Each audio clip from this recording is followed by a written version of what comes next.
मेरा सवाल यह है कि पश्चिम बंगाल में क्या कोई गुंजाइश है कि इंडिया अलायंस एक साथ लड़ जाए, बड़े नेता प्रचार करने के लिए पहुंच जाएं? ये सब अपने अपने हिसाब से ही हो रहा है।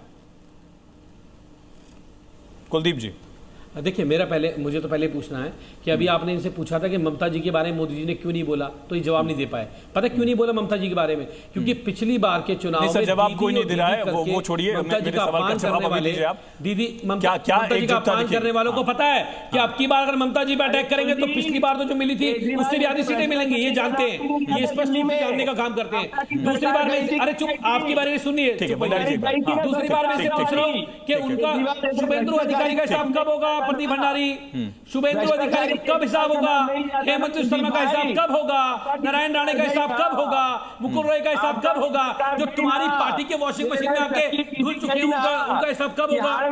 बताओ, अगर हिम्मत है तुम्हारे अंदर तो अंधभक्ति का चश्मा उतारो, और अंधभक्ति का चश्मा उतारो प्रदीप भंडारी जी। देश के ऊपर आज संकट आया हुआ है। चलिए ठीक है, प्रधानमंत्री सरेंडर करने में ठीक है, हो गया। आनंद सर, मेरा जो सवाल था, क्या ये पॉलिटिकल वायलेंस का भी एक टेम्पो सेट हो रहा है इसी चुनावी टेम्पो के साथ ही, जो कि दुर्भाग्यपूर्ण पहलू है? पश्चिम बंगाल में जब चुनाव होता है राजनीतिक हिंसा से कभी अछूता नहीं रहा है।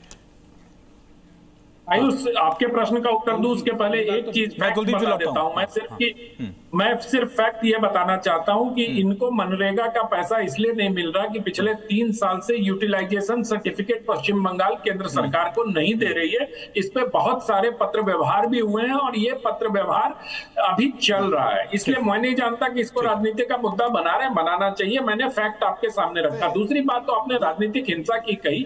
पश्चिम बंगाल का चुनाव हमेशा से रक्त रंजित रहा है।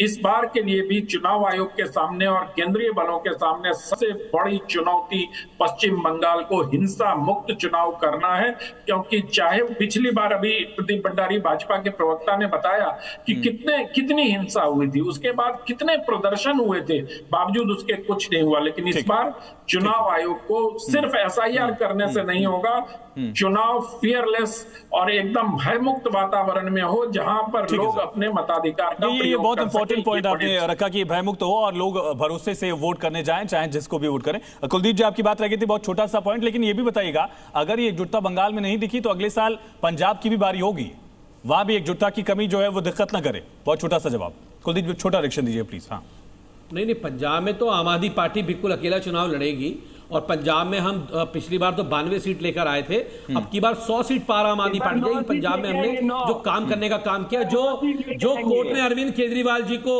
अभी उस केस को खत्म करने का काम किया, आपने देखा। अब आते हैं बंगाल की बात पर। मुझे लगता है कि बंगाल में दोबारा पश्चिम बंगाल के अंदर ममता बनर्जी बहुत स्ट्रांग है और कांग्रेस को समर्थन कर देना चाहिए, क्योंकि वो बहुत स्ट्रांग से चुनाव लड़ रही है और भाजपा को वहां 50 सीट भी नहीं मिलेंगी, इस बात में दोहराई नहीं है। ठीक है मीता जी, क्या ये समर्थन होगा? बहुत छोटा सा जवाब, फिर भंडारी जी। ठीक है मीता जी, क्या टीएमसी को सपोर्ट करेंगे आप लोग?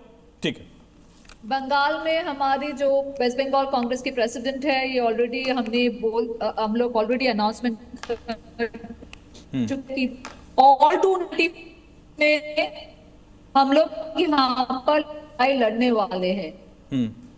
ठीक है, कनेक्शन का इशू है, आपका फ्रेम भी फ्रीज हो रहा, आवाज भी नहीं आ रही। भंडारी साहब, बिहार में भी ये सवाल उठ रहा था कि घुसपैठिए हैं तो कितने हैं, झारखंड में भी सवाल उठा, फिर से पश्चिम बंगाल में आप लोग घुसपैठियों का मुद्दा उठा रहे हैं। ये ऐसा मुद्दा है जिस पर हर बार ये पूछा जाता है कि आखिर कितने घुसपैठिए हैं, कितनों को आपने भेजा है वापस?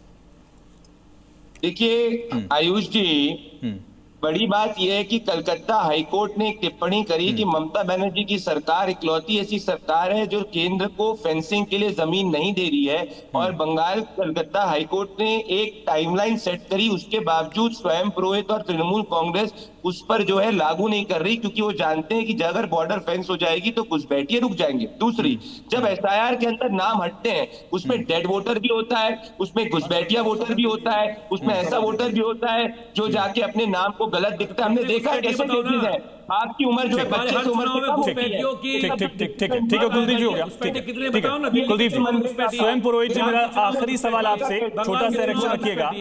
ये बाबरी वाला मुद्दा, खास कम्युनिटी वाला पीएम का आरोप, ये कितना मुफीद आपके लिए पश्चिम बंगाल में मुस्लिम वोट बैंक और एक मुश्त है आपके लिए, वो कितना जरूरी है? नहीं मुस्लिम, स्वयं जी आपसे देखिए, सर्वप्रथम मैं ये कहना चाहूंगा कि पश्चिम बंगाल में ममता बनर्जी के एक बयान को तोड़ मरोड़ के उन्होंने कहा पश्चिम बंगाल के साथ में, बंगालियों के साथ में, सुनिए, एक समुदाय के साथ में अगर आप गलत तरीके से आप व्यवहार कर रहे हैं, उड़ीसा हो चाहे दिल्ली हो, दिल्ली कलकत्ता, दिल्ली पुलिस ने, बीच में मत बोलो ना, भाई बीच में मत बोलो, अरे बीच में मत बोलो, चुप रहो।